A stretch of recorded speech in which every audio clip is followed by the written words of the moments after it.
And that's America. Sentimental. We so good. We so innocent. We on automatic. We can't help but be headed toward perfect union. That's a lie.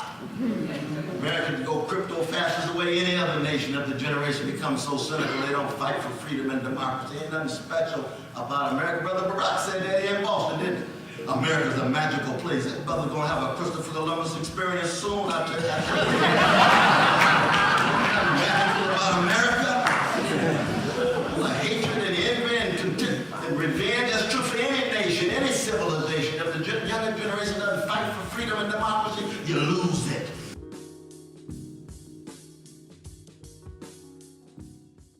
Good evening. Good evening, everyone. Thanks for joining us tonight. My name is Alex Merriweather. On behalf of Harvard Bookstore, Boston Review, and the Cambridge Public Library, I'm honored to welcome you to tonight's program with Tommie Shelby, Brendan M. Terry, Elizabeth Hinton, and Cornel West. This presentation marks the release of the latest issue of Boston Review. Boston Review is a political and literary forum, a public space for robust discussion of ideas and culture. And before turning things over to our panel, I'd like to invite Maria McCauley, Director of Libraries for the City of Cambridge, to say a few words. Good evening, Cambridge. Woohoo! It's so great to see all of you here tonight.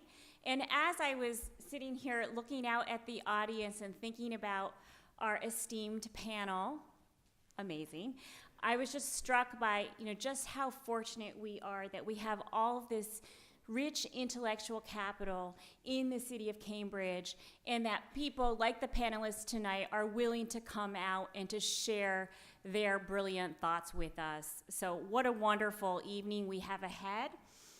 I wanted to now introduce Tommie Shelby, who will be moderating this evening's discussion. Professor Shelby is the Caldwell Titcomb Professor in the Department of African and African American Studies and the Department of Philosophy at Harvard University. He is the author of books We Who Are Dark and Dark Ghettos, Injustice, Dissent, and Reform, which won the 2016 Book Award from the North American Society for Social Philosophy. With Brandon M. Terry, Professor Terry co-edited To Shape a New World, essays on the political philosophy of Martin Luther King, Jr. Please give me a warm welcome to Tommie Shelby and this distinguished panel tonight. It's a great pleasure for me to be here with my dear and esteemed colleagues from Harvard's Department of African and African American Studies, or as we say every month, is Black History. So to maximize discussion time here, I'm going to be fairly brief with introductions, but I do want to take just a second to introduce my colleagues. So Brandon Terry is Assistant Professor of African and African American Studies and Social Studies at Harvard. He's a brilliant political theorist and historian of Black political thought. And he's also, and it's important to recognize, really the engine behind both of these books that we're here to talk about tonight. He came to me about 4 years ago with the idea for a book on King's political philosophy, and it's really largely through his efforts that we now see it here in print. He also wrote the lead article for this edition of the Boston Review special issue on MLK, and really his 4 essays across the 2 books are easily among the deepest and most insightful things you'll ever read on King's thought. My colleague Elizabeth Hinton is Assistant Professor of History and of African and African American Studies. Her deeply researched and groundbreaking book, From the War on Poverty to the War on Crime, has garnered really well-earned universal praise and numerous prestigious awards, including the Ralph Waldo Emerson Prize from the Phi Beta Kappa Society.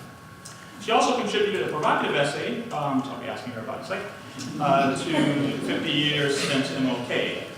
And she is the principal organizer for the upcoming conference, Beyond the Gates, the Past and Future of Prison Education at Harvard. That's next week, March 5th and March 6th, in Gate Memorial Hall and at the Sanders Theater.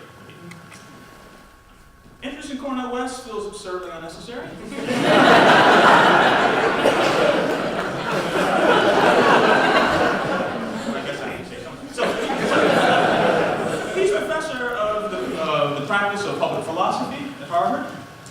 learned, creative, and wide-ranging thinkers I know.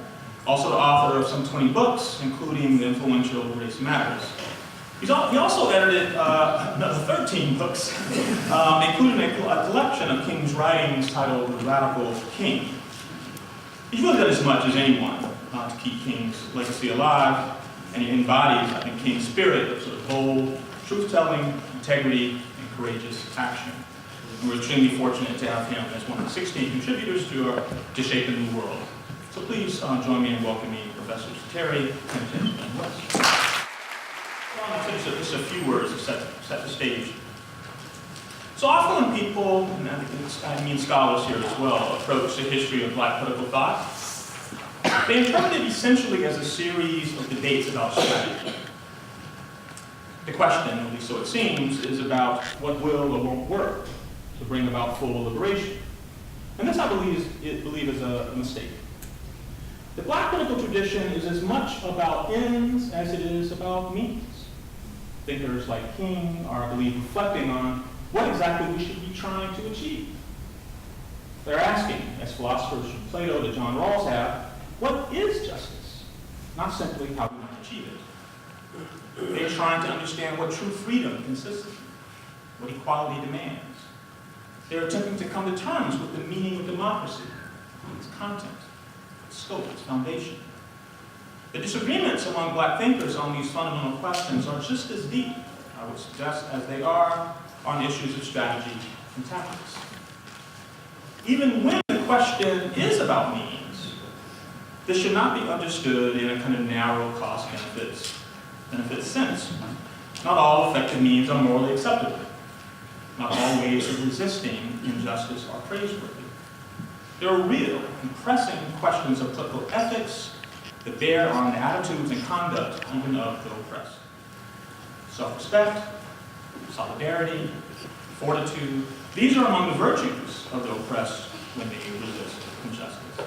And King and other Black philosophers are concerned to identify, clarify, and defend the principles and values that should guide our resistance to injustice.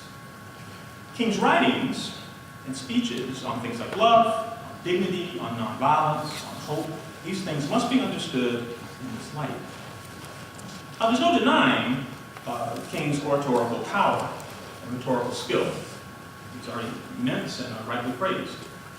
But I think if we focus too intently on the sort of mesmerizing metaphors or the lyrical prowess, there's a danger here that we might misunderstand his larger vision that he developed in great detail and defended. Worse, we've often seen, we may be tempted to bend his words to our own purposes, whether we're on the right or on the left, in a way that might distort his, I think, profound message.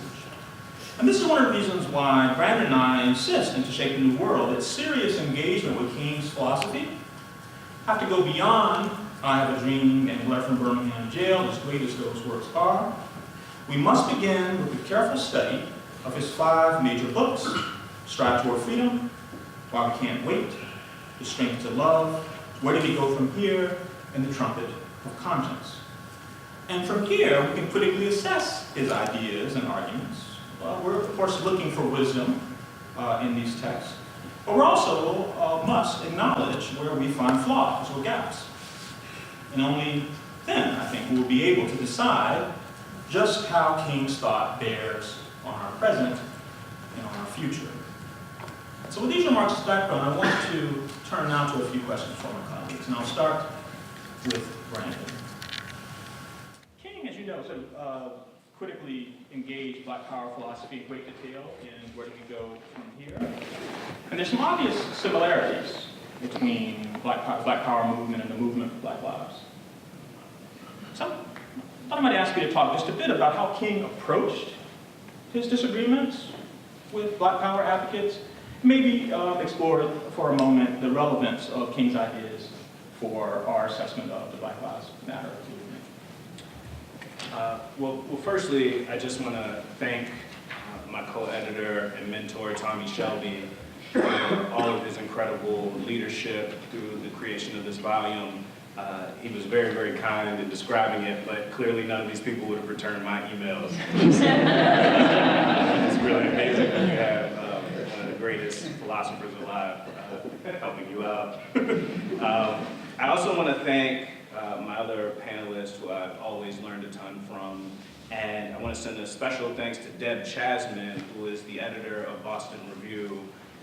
They have an incredible editorial process, and they took a real risk in giving a junior scholar the lead essay. But you know, I really hope that it paid off and that you all find something to learn from Martin Luther King in it. So, you know, to go back to this question about King and the Black Power movement, one of the really, really fascinating episodes in the history of African American intellectual life is the kind of ferment and fervor that revolves around the proliferation of the phrase Black Power in the late 1960s. It's almost like a bomb goes off in Black cultural and intellectual life, and people rush to try to figure out what this new phrase enables in terms of path-breaking thinking about the racial order, about potential political projects, and about the relevance of the kind of values that have guided the civil rights movement up until that point. And I think King, importantly, is engaged in that movement in an incredibly respectful and careful and analytical way.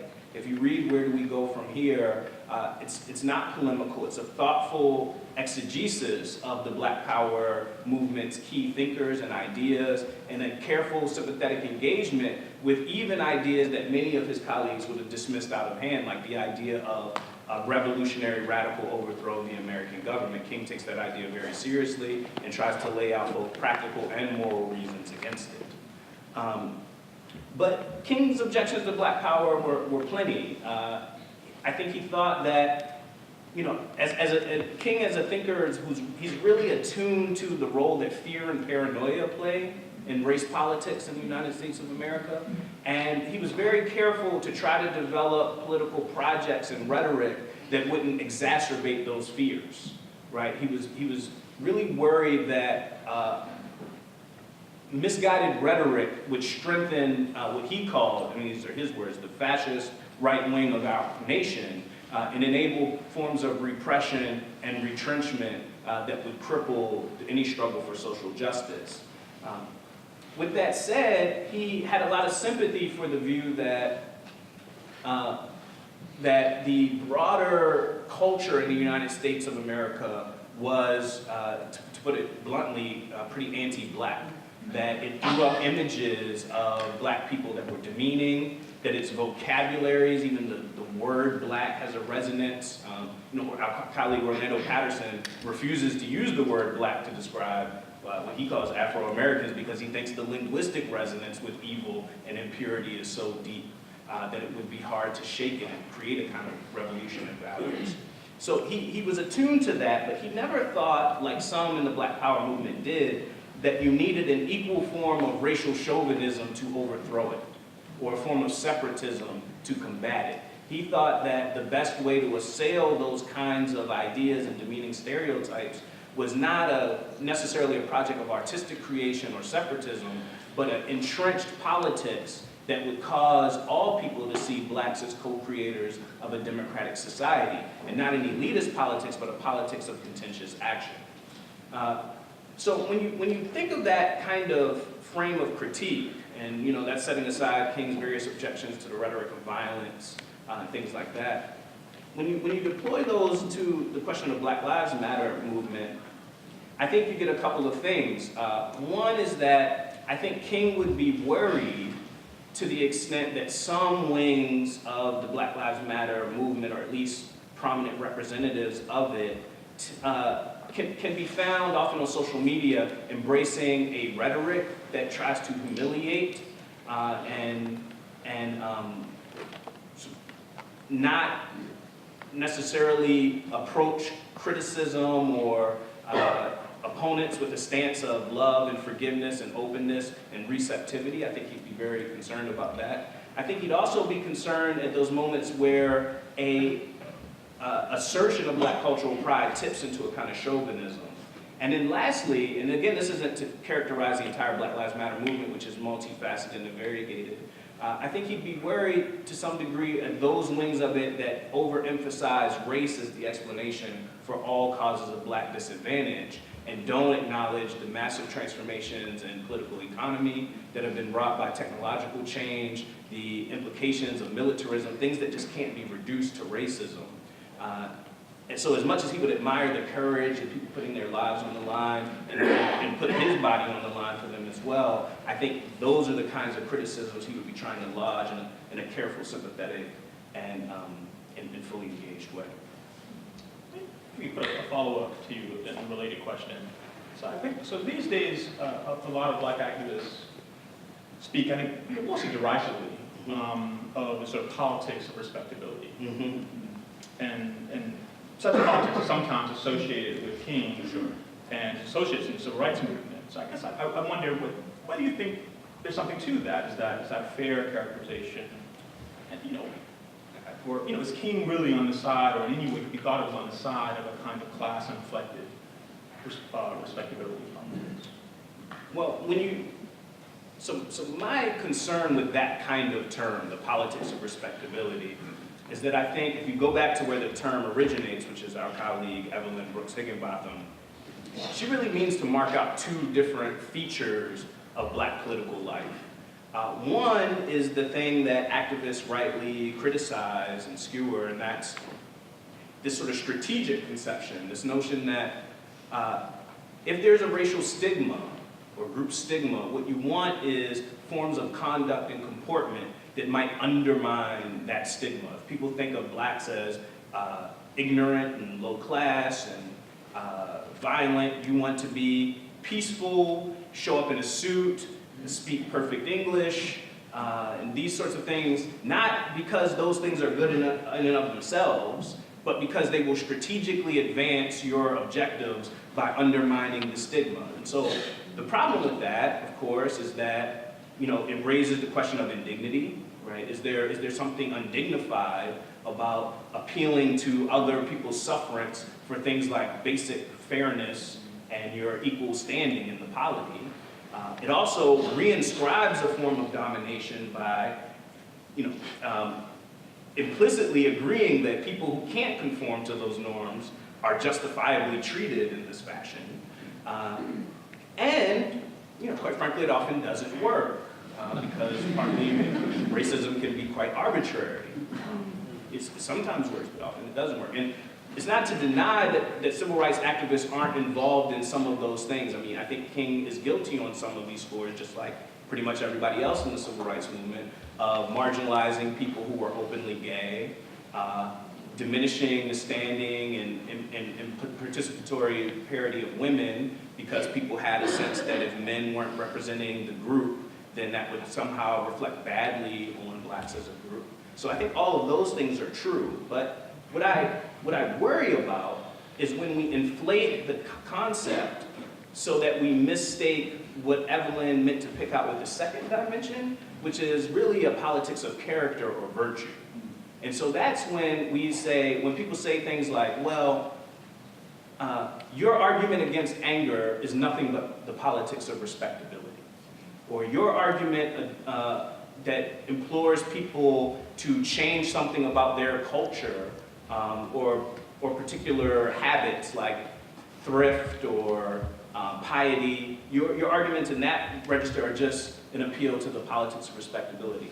And I want to say that that's not the same thing as the first thing. That when you're in that vein, you have to take arguments about the cultivation of character or virtue much, much more seriously. King is coming out of a tradition that dates back to Aristotle, Aquinas, the great Christian philosophers, and it's about the cultivation of a certain kind of self, right? That resisting domination might require you to cultivate certain kinds of virtues and habits if you're going to be a successful participant in a struggle against that, if you're going to maintain your self-respect and dignity in a context of oppression.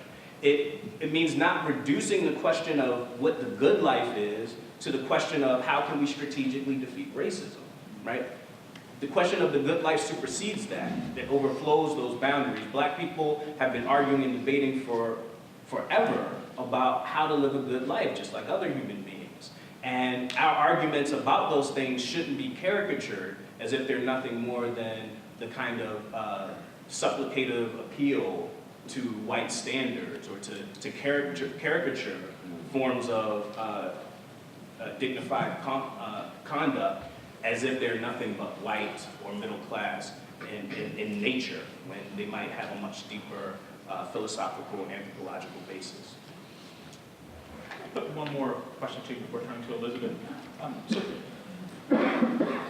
Commissioner Timothy Redcraft, co-author of a piece in our volume on gender and family. And King is generally thought to be fairly conservative when it comes to questions of gender and maybe even sexist.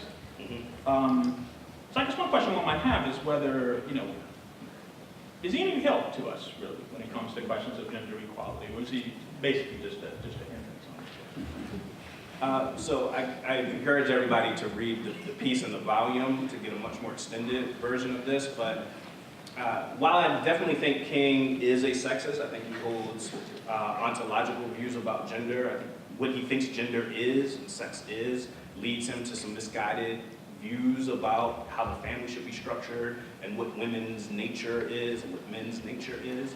I do think there are resources in his thought for feminist reconstruction.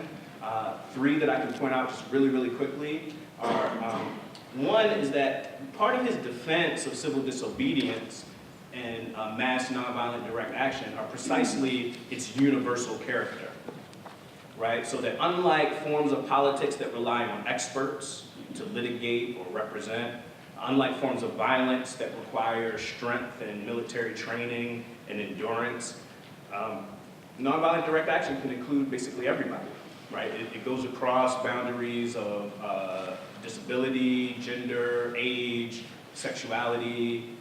It's a remarkably inclusive form of politics for all people to find self-respect and agency, and he explicitly defended it on those grounds. He also endorsed, toward the end of his life, a guaranteed annual income, and partly he did that because he thought that there were forms of valuable work that people did, particularly child labor, that were not compensated fairly by the market, the existing values that were circulating in capitalist markets in the present. And so he thought that you needed a kind of bulwark against the forms of valuation that dominated markets that would allow all people to have dignity and self-respect in the economic realm. And he also thought that that was important for politics as well, so that people wouldn't be vulnerable to the kinds of humiliation they often faced in welfare bureaucracies or in low-wage jobs because they would have guaranteed constitutional income to fall back on. And lastly, he also had what I call in the volume a kind of deflationary critique of Black power masculinity. And so that often we've got this picture of Malcolm X and the figures in the Black Panther Party as the real masculine figures of the Black Power and civil rights eras, and that they're the real men and King is somehow more effeminate or more passive, and people really link those terms in I think our gendered imaginary. And he wants to play and reconstruct all of those associations.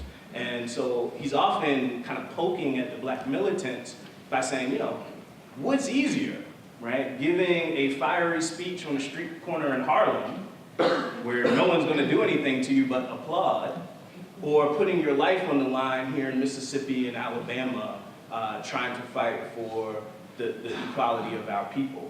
That he's always playing with those dimensions of what's really passive, what's really active, what's really heroic, what's really tough, in ways that I think are subversive about our traditional forms of masculinity and their relation to violence and activity.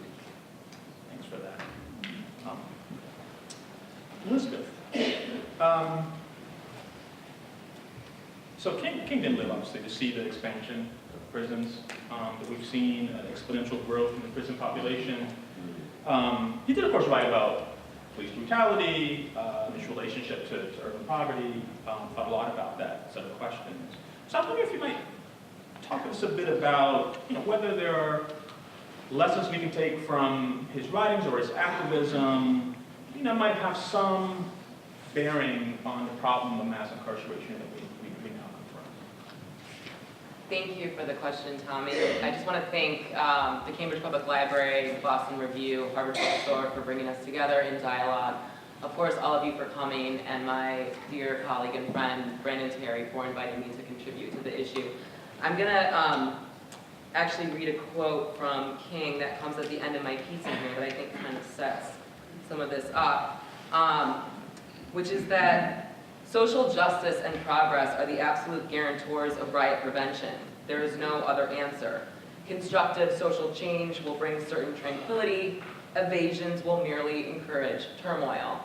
And I think part of the major lesson from even the declaration of the war on crime and kind of the turn really at the height of progressive social change in the civil rights movement to this increased investment in law enforcement, in prisons, in surveillance of Black urban populations, which federal policymakers targeted, instead of addressing kind of the root causes of poverty and the root causes of urban unrest that concerned policymakers so much, beginning with the Harlem Rebellion in 1964, and then Watson 65, and Newark and Detroit 67 in total, 250 cities between 1964 and King's assassination in April 1968, all of which were rooted very much in mainstream civil rights grievances, right? I mean, the proximate cause is police brutality of most of these incidents, but they're in response to the continued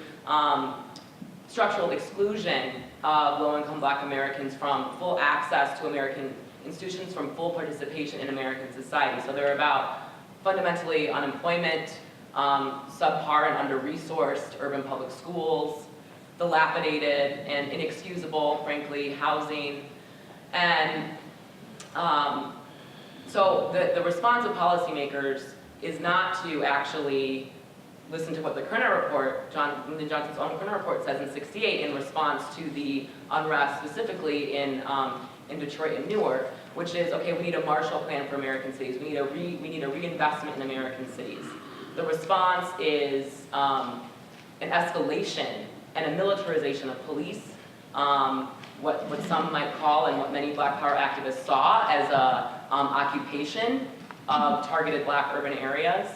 And so this is the kind of unfinished and unanswered legacy of both Black Power and King's politics, is that, you know, the impetus on the part of policymakers for the half century to follow is not to actually address the root causes of poverty and crime, but to continually manage the material consequences of inequality in America with more police, more surveillance, and then eventually incarceration, where we have the warehousing of low-income Black and brown men.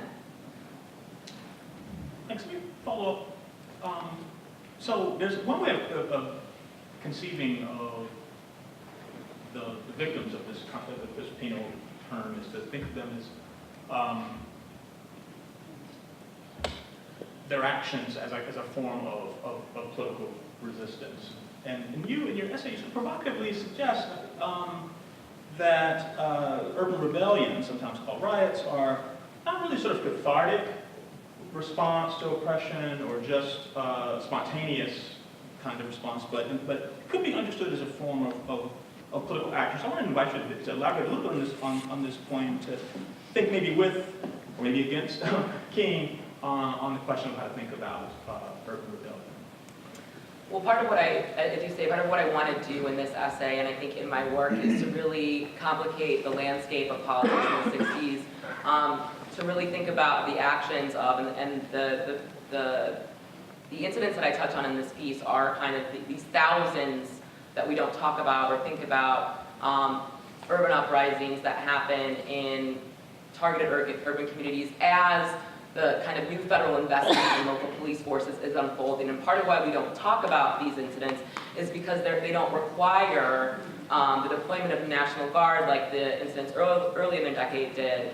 And they're happening in places like Gary, Indiana, and places like Stockton, California. They're happening in deindustrializing places with a critical mass of Black residents that are suddenly being policed for everyday, ordinary activities. So the incident in Stockton in the summer of 1968, this is after King's assassination, I think is really telling, right? So there's in a black housing project in the city. And Stockton is it's in the Central Valley in California, about 45 minutes south of Sacramento. And in this black housing project called Sierra Vista, there's a party going on, the police come, residents start getting agitated, they start heckling and throwing rocks at the officers. Eventually they kidnap the officers and lock them in the community gymnasium.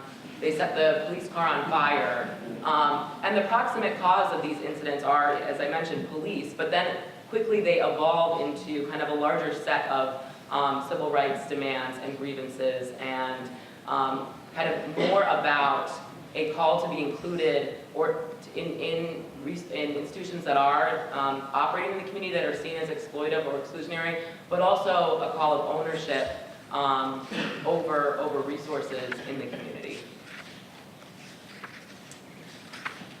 So, at one point, in your essay, you suggest that legislative victories of the civil rights movement sort of depended on a sort of implicit threat of political violence.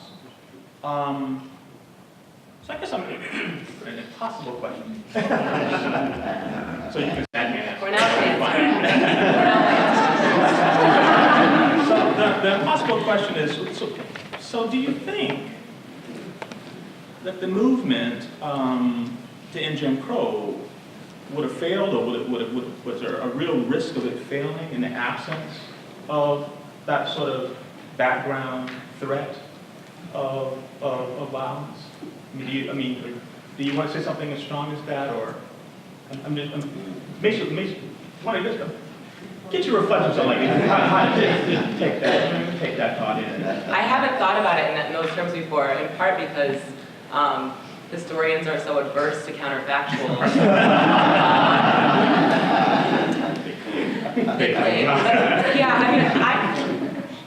The part of it, I think that in some ways the kind of response, the unrest that we see in the 60s is a response to kind of the limitations of civil rights legislation that didn't necessarily go far enough to address part of what King comes to really put at the forefront of his politics at the end of his life, and what these incidents of rebellion are really about, which again are socioeconomic inclusion beyond kind of the extension of citizenship. I think, perhaps the question is always, when we see an extension of citizenship to African Americans, which always comes out of kind of sustained organizing and protests. I don't think that would have changed. I think that we would have still seen some kind of legislative movement had it not been for the unrest. And remember, the part of why the Johnson administration and the nation was so surprised by the Harlem incident in '64 is that it came just weeks after the Civil Rights Act passed. So the problem of urban violence and what Kennedy in '61 began to identify as the social dynamite living in major American cities, which were young black people. The policymakers had the foresight that this was a quote-unquote volatile population and that they might explode into unrest. I think that part of what the kind of response historically is always, after this extension of citizenship, is a kind of new forms of criminalization and new forms of incarceration. So we see it after emancipation with the black codes and convict leasing, and we see it really happening almost at the same time as Reconstruction is beginning to unfold, and we see it in the Johnson administration happening on the same time. So as civil rights are being extended, and 1 week before he sends the Voting Rights Act to Congress, he sends the Law Enforcement Assistance Act, which is the first piece of federal crime control legislation that marks the launch of the war on crime. So as he's preparing to kind of complete this civil rights package the federal government is offering to black Americans, he's also saying, okay, but we're going to also unleash a new kind of plane of investment into targeted law enforcement and surveillance in these communities that we are freeing. So it's always the kind of perennial question of U.S. history, I think, is what are we going to do? This fear of black rebellion and this question of what we're going to do with free black people. And so, I don't know if the response is always, instead of kind of really hearing what the grievances are and this kind of consistent resistance on the part of American institutions to disrupt the hierarchies that have kind of maintained social order and social control in the U.S. historically, I don't know the extent to which we would have had a different outcome ultimately had this unrest not happened. It's kind of as Malcolm X would say, in some ways the chicken's coming home to roost. I mean, part of the argument that I'm making in my piece is that, and what I wish that we would learn today is that violence precipitates violence. So when the state responds to civil rights protests with violence, when the formal civil rights protests with violence, when the state responds to the kind of violent expression of violent conditions with more police and police shootings, really the casualties of urban rebellions were black residents, not police. That this cycle of violence continues until we begin to rethink policy approaches to be more redistributive and to be more inclusive. Thanks for indulging. I don't know if I really answered it, but we'll leave that to Cornel. Yeah. So, Cornel, I want to start with something I think you often emphasize. So King often emphasizes sort of the triple evils, he says, of racism, poverty, and militarism. Every now and then he throws in a fourth, but materialism. We can put that to one side for a second. So what do you think he focused on those three? And are they connected in a way that it's important for us to think about them together? I mean, these are things you often emphasize, so I'm sure you give some thought to it. Absolutely. Before I answer that, my brother, I just want to say that I'm blessed to be here. I salute you and the work that you've done, exemplary analytic philosopher who cares about injustice, fighting against white supremacy. Yes, it's here, what a blessing. Brother Brandon gets to be in the same space with this brother. History essays in that book, as well as the essay in Boston Review. Thank you, Sister. That makes him the preeminent fears of the civil rights movement. When his text, The Tragic Vision of the Civil Rights Movement, comes out at Harvard University Press, we're going to have a very different kind of dialogue about that particular moment in the rich history of the Black freedom movement in the 1960s. That's shit, yeah, down there. Grandmother, man, that's Stone says it's a family affair. Award-winning scholar and activist, Sister Elizabeth. This is just a sheer excitement and joy for me. We've got some giants, and I'm looking at Mel King. Mel King has been one of the most visionary, one of the most courageous freedom fighters.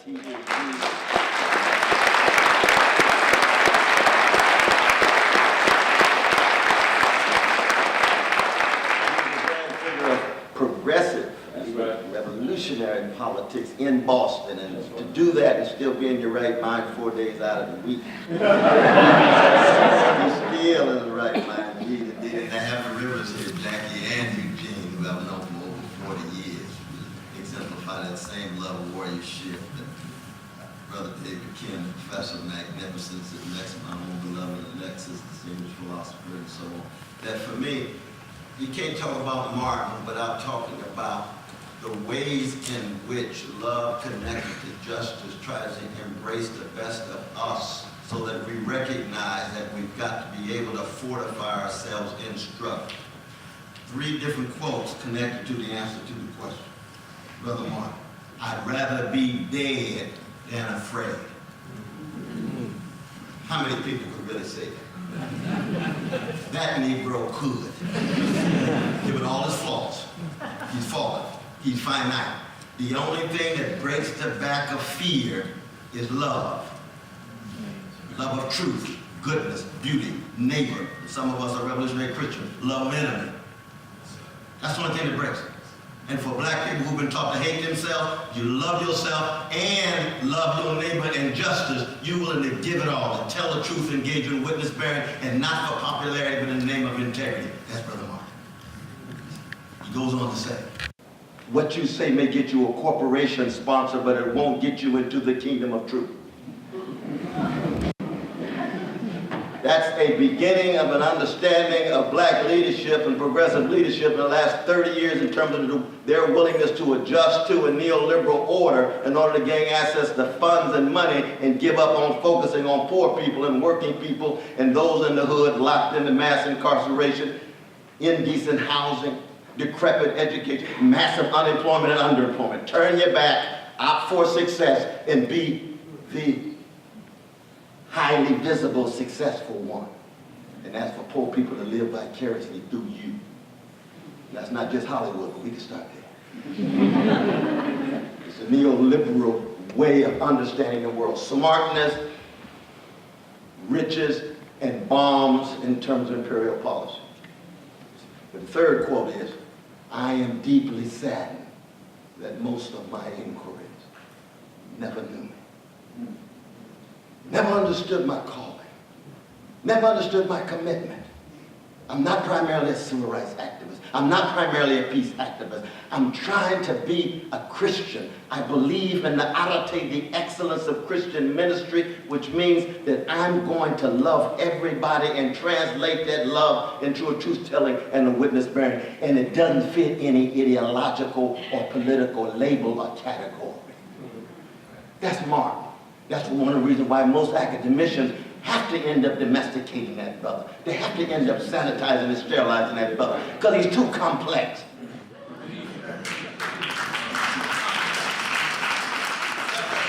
Harvard Music Department trying to understand soundproofing. We appreciate the effort, we appreciate the insight, but you ain't getting deep enough to understand Sam and Aretha and Luther, and so forth and so on. They have the capacity to, but that's what we're talking about. So what we get in this text with these two brothers is the first major academic attempt to be clear in your distinctions, very subtle in your interpretation, but also acknowledge the humility required of scholars to understand the most effective, courageous, and visionary organic intellectual in the history of the American empire. By organic intellectual, I mean love and life in the mind, linking the world of ideas to trying to keep a love train going by changing the world by nonviolence, democratic procedure, but always loving even the folk in the street throwing the rocks. But of course, Martin loved Bull O'Connor. He was a Sunday school teacher too. White supremacist gangster, still loving Bull. He got the image of God in him. He just chooses to be a gangster, but he could change too. That's Martin. That's my tradition too. That's why I get excited about being on the panel. That's why the materialism is very important. Because that has to do with soulcraft, integrity, honesty, decency, generosity, and courage. Materialism was about image, spectacle, status, money. Qualitatively different. Racism, not just white supremacy, any form of xenophobia loses sight of Muslims, Jews, Palestinians, gays, lesbians, trans, bisexuals, women, across the board. Any racist ideology, that's what Martin's talking about. And then going on to poverty, capitalism, Wall Street, corporate power. 1% they got the Occupy movement. But not just nationally, but domestically, because militarism was his critique of the American empire. A Vietnamese baby has the same value as an American baby. That's when they said, you ain't nothing but an extension of Radio Hanoi. You are a communist, and what happens is what? Black preachers turn away from him. Won't allow him to speak in the pulpits anymore. New York Times, New Yorker, Atlantic Monthly, New Republic, exemplary liberal, these days neoliberal institutions don't want to tell the truth. The underside, but act like they so progressive. They push Martin aside. 72% of Americans disapproved of Martin when he was shot in Memphis, and 50% of black Americans disapproved of Martin when he was shot. We should never forget that. We all love him now that the worms got his body. But But when he was speaking the truth, he was radically unsettling folk. And he was willing to be unpopular precisely because he loved the people so. It wasn't a political commitment first and foremost. It was spiritual, it was religious, and in his case, it had to do with his love of a Palestinian Jew named Jesus that changed his petty bourgeois Negro life.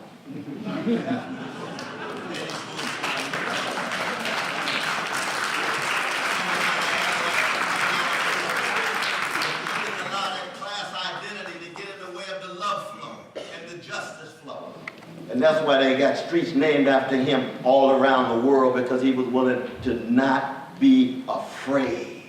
He put calling before career and vocation before profession and his life task before the job that he had. But he's still flawed because he's, you know, first he's American, so you know. And he's a human being, so you know he's flawed. But that's a long answer, and we want to make time we have time, because I don't have to have a lot of questions, but I said what I had to say. You've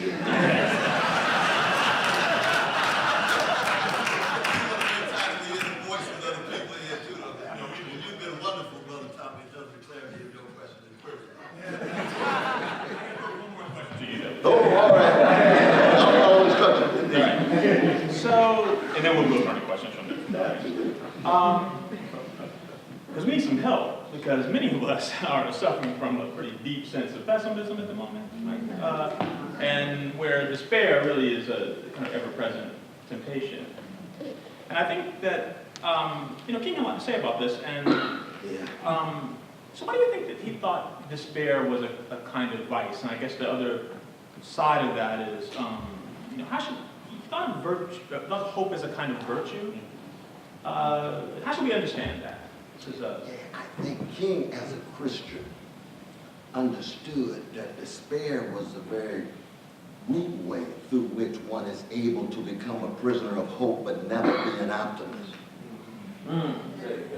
Hope and optimism are qualitatively different phenomena. Yes, sir. So once you have hope, it's a matter of being a hope regardless of the circumstances, because you were chosen to be a certain kind of human beings before the worms get to your body. Period. No matter what. A divine dissatisfaction, an unstoppable predilection, no matter what. He read Kierkegaard and works aloud. Where despair is the very means through which you learn what it is to have this divine gift of love and the satisfaction of a human need to love and be loved, and the task that love requires in terms of following through at the macro-social level of agreeing, of kindness and sweetness. King was a sweet man. You think of Martin Luther King, just think of Eddie Kendrick singing Just My Imagination. There's a sweetness there, David Ruffin. A sweetness. It's true, that's King. You can't talk about being a love warrior and not be kind and sweet and gentle. That's what he was. But he was also harsh because he had spine, he had a backbone. He was willing to pay a cost. You never forget when he's in that paddy wagon on his way to the prison, 4.5 hours in the dark with a German Shepherd and him all by himself, the German Shepherd grabbing at him all the time. And when he got out, Daddy King told me, and Andrew Young told me what? He couldn't walk hardly a straight line. Looked like he had a breakdown. All he could say is, this is the cross we must bear for the freedom of our people. Where do you get that kind of spiritual determination? Not of hatred and revenge, but of hope. And hope is a stepping out on nothing and landing on something. It's not just looking at what the evidence says. Because that's the kind of human being you choose to be. You could hear it in his mother, Alberta, and Daddy King. You could hear it in Benjamin Mays. You could hear it in his white teachers in Crozier. You could even hear it in the Boston University professors at the School of Theology. They shaped his soul in that way. So despair is not a bad thing. Goethe used to say, he or she who was never despaired has never lived. Anybody who looks at the world and the history of the world and to have some element of despair, something's wrong with you. The Despair means you have a sensitivity. But what King hated was when despair had the last word. He comes from a blues people. Where catastrophe is always confronting you every minute of your life. Institutional catastrophe and personal catastrophe, but you take that catastrophe and you reshape it with your compassion and your creativity into a style and a smile, like B.B. King, a Ma Rainey, a Bessie Smith, a Billie Holiday, a Coltrane, a Kendrick Lamar. He's a blues man, he's just doing his hip-hop thing. You can feel him wrestling with catastrophe and not allowing despair to have the last word, but despair must be heard. It must be heard, because that's what it is to be human. All of us wrestle with catastrophe in that sense. And so one of the fascinating things about this text is we confront directly the pessimism that people talk about. They say, how do you transform your wrestling with despair with the hope? But if all it is caught into the pessimism, then you're paralyzed, then you're debilitated, then you end up being a spectator rather than a participant. And spectatorial cynicism is one of the preconditions of the collapse of the American empire. Everybody's sitting back and observing and don't want to jump into the mix and do anything or organize and mobilize, even if it looks like we have to cut against the grain. And that's precisely what the escalating neo-fascist elite want.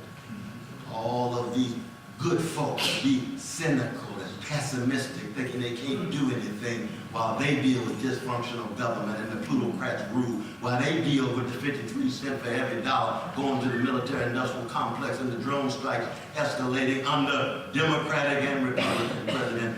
That kind of despair, that kind of cynicism. The flip side of cynicism, the great Oscar Wilde said, is what? Sentimentalism. What did Baldwin say about sentimentalism? It's the cultivation of spurious emotion with no intent to engage in moral execution of any ideals. And that's America. Sentimental. We so good. We so innocent. We on automatic. We can't help but be headed toward perfect union. That's a lie. Americans go crypto-fascist the way any other nation of the generation becomes so cynical they don't fight for freedom and democracy. Ain't nothing special about America. Brother Barack said that here in Boston, didn't he? America's a magical place. That brother's gonna have a Christopher Columbus experience soon. I tell you that. Magical about America. The hatred and envy and contempt and revenge. That's true for any nation, any civilization. If the younger generation doesn't fight for freedom and democracy, you lose it. And so cynicism and sentimentalism, same coin. There's two sides. Here come the blues. Catastrophe. But never confuse the catastrophic with the problematic. King knew there's no such thing as a race problem. It's catastrophes visited on people of color. No such thing as a woman's problem. It's catastrophe visited on women. No such thing as a trans problem, gay problem, lesbian. These are catastrophes visited on human beings. For me, human beings made in the image of God. That's Martin. He's got a catastrophic conscience. That's why the great Rabbi Abraham Joshua Heschel said it so well. One of the few friends who stayed with him till the end.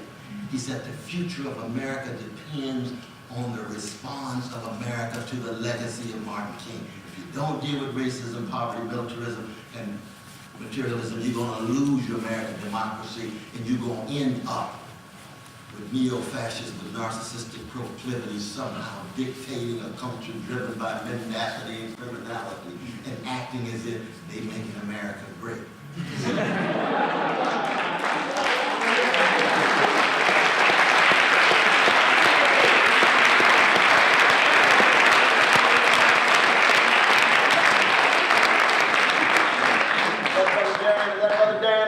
Brother is a serious philosopher. Give it up for that philosopher right there. Love you, brother. Thanks for that. I needed that. I think we all needed that. Amen. So let's take just a few questions. We don't have a lot of time, but I would like to hear from the audience. It's not about hope, it's about expectation. Okay? Because you have an expectation, you are more likely to do the things that will get you what you expect. Hope puts it into other people's hands. expectation is what I'm going to go after, because this is what I expect and what I deserve. When you say hope, you say somebody else decides and you want them to treat you differently. Expectation is when you act because you know what you deserve. And so I want us to continue to think about this in the terms of what we have to do to get what we deserve, because we expect and have a right to it.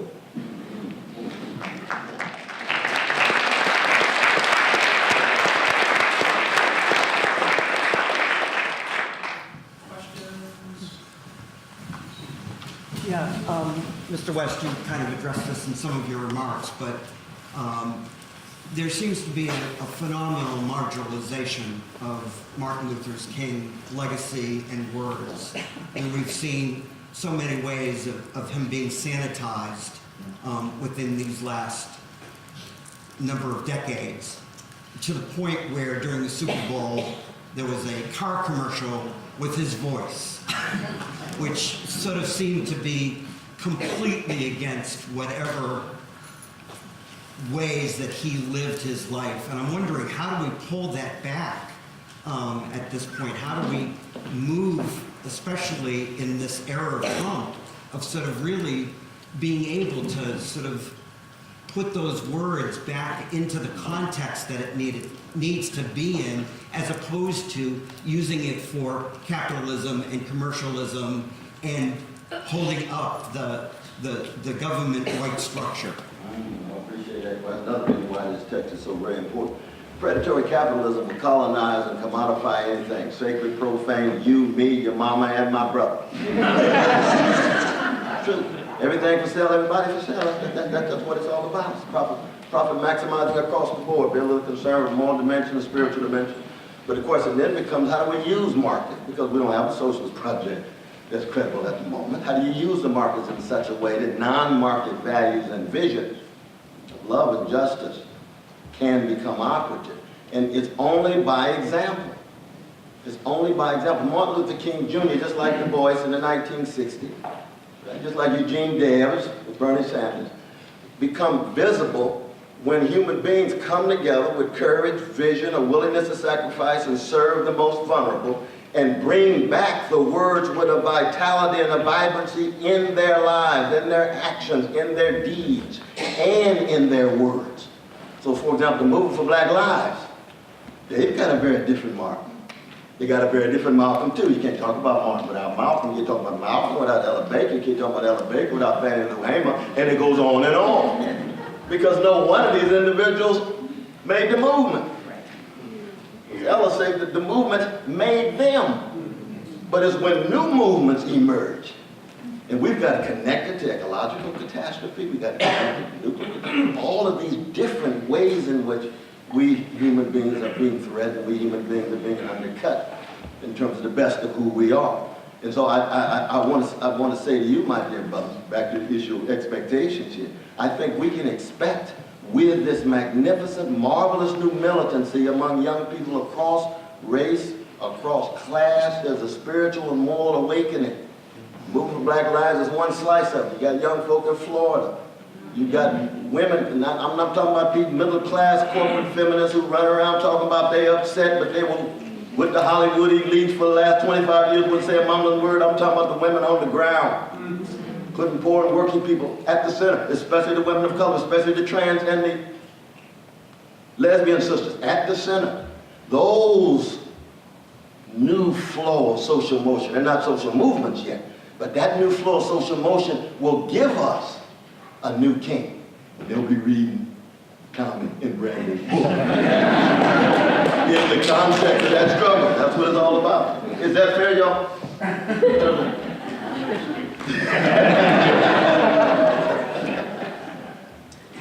Reverend Eugene Rivers, you know. I'm good. No, we want to get you on tape, brother. First, I want to salute you all for the importance of your body. I think that what you've all accomplished is that you've given Martin Luther King Jr. an intellectual stature and standing that he has been deprived of for the last 50 years. So you have done an invaluable service to a black community in that you inspire them to think in some new ways. And so my question is to all of you. And Mel, part of the answer to the expectations thing, see, the 11th chapter in Hebrews, the author says that faith is the evidence of things hoped for, the substance of things not seen. And so hope, in the New Testament sense, is expectation. I believe with the expectation, with the hope. And so hope is used interchangeably in New Testament thought as the expectation. So, my question is, how do we reintroduce some of the conceptual features of King, which are rooted in a phenomenal political theology, which does not exist for a generation given their complete secularization? So there's this kind of political, in some sense, opportunistic appropriation of King without entertaining the deepest philosophic presuppositions which are embedded in a philosophical and political theology. And will probably be, some form of that will probably be necessary over the next 20 years. Because without faith and hope, I mean, you can fight, but then you end up with some of the disasters of the 60s that we didn't talk about, where faith and hope were lost. And so how conceptually can we reintroduce, in some more sophisticated way? And Cornel, you've done a brilliant job. Your Nihilism in Black America is, I think, one of the most brilliant essays that's been written around engaging, for real, some dimensions of the loss of faith and hope, which in fact is nihilism. How do we achieve? How does that get reintroduced? Thank you so much for that.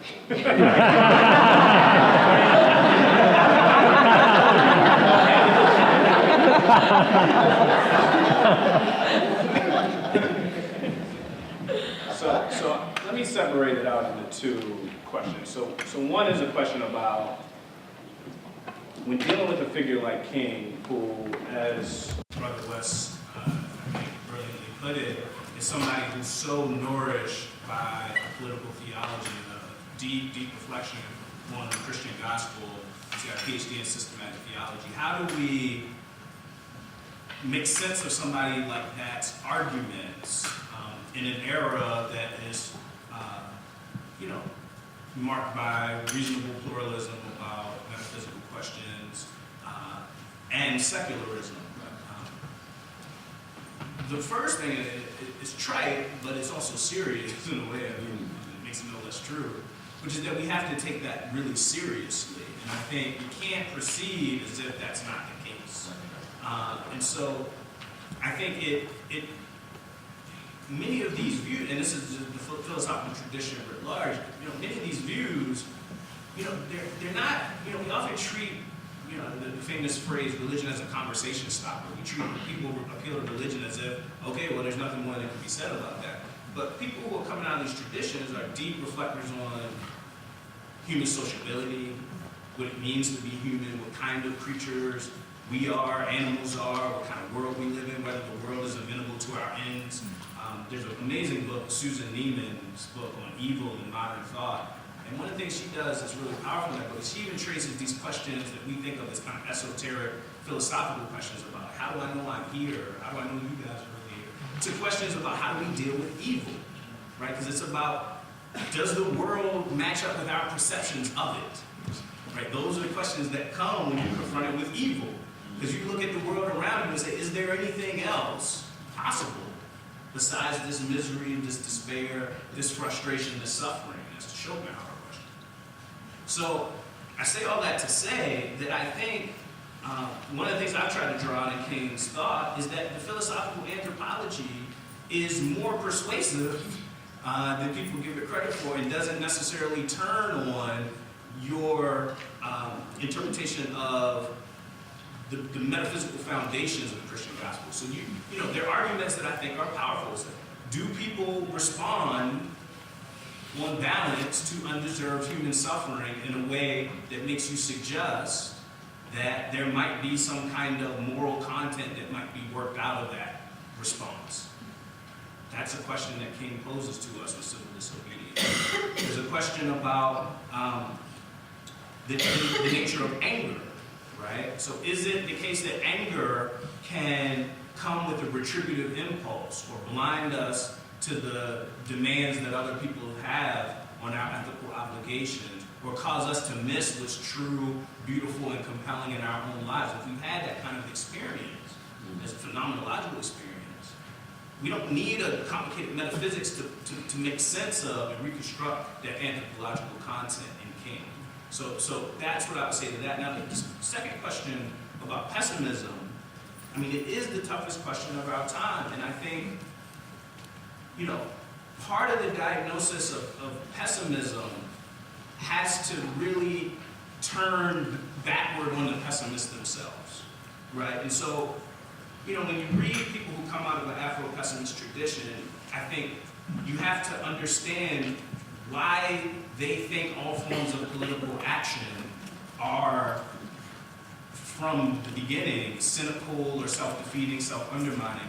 You have to unpack, what are they conceiving of as meaningful political action, right? What's in the background that informs the conception of politics that is therefore disappointing? And I think what's actually operating in the background of most of these people's politics is a metaphysical vision of purity, right? A way of acting in the world that doesn't have any unintended consequences whatsoever, that achieves its immediate end without enacting any form of domination or ill or disappointment, and a myopic focus on one axis of the social order, which is usually race. If you don't accept any of those views, however, it wouldn't follow that you need to be so pessimistic or so disappointed, right? We're finite, constrained, decrepit human beings. We act in ways that will have unintended consequences. We are in an unescapable, as Martin would put it, garment of destiny, mutual garment of destiny. We're going to do things, we're going to bump into each other, hurt each other, disappoint each other. That's the kind of beings we are.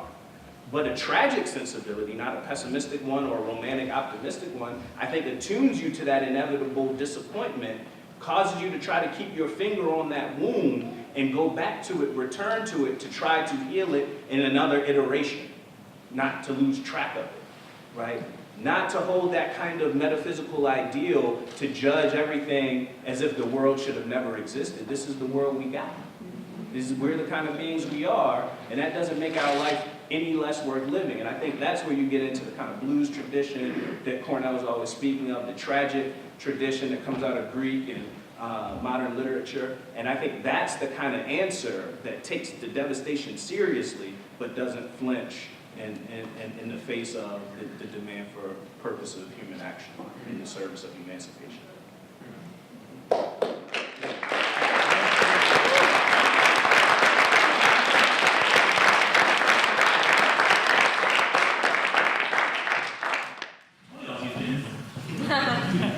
We're going to give him the last word as well. So we do need to wrap these up here. One thing I will say, the Shape of the World, Brandon and I will be buying new suits with the royalties from National Grid, donating all those to the Equal Justice Initiative in Montgomery, appropriate place for it to go.